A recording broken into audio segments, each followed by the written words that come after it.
የጨጓራ ባክቴሪያ ሲታከም 3 አይነት መድኃኒቶች አብዛኛውን ጊዜ አንድ ላይ ይሰጣሉ። ለምን ይመስለዎታል? አብዛኛውን ጊዜ የምንጠቀመው ክላሪትሮማይሲን የምንለው አሞክሳሲሊን የምንላቸው እና ፒፒአይ ወይም የጨጓራችን አሲድ የሚቀንሱ የጨጓራ መድኃኒቶች አብረው ይታዘዛሉ።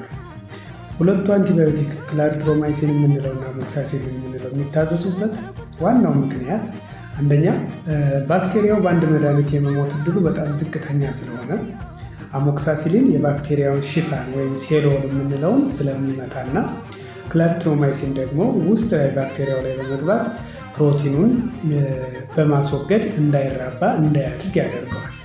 ሶስተኛው የጨጓራ መድኃኒቱ እኛ ለሚሰማን ለጨጓራ ህመሙ ብቻ ሳይሆን እኒህ ሁለቱ ከላይ የተጠቀሱት መድኃኒቶች ስራቸውን በአግባቡ እንዲሰሩ አካባቢውን አሲድ የሆነውን የጨጓራ አካባቢ የተወሰነ ቀነስ በማድረግ መድኃኒቶቹ ቶሎ ብለው ባክቴሪያውን እንዲያጠቁ እንዲያደርግ ያግዘዋል።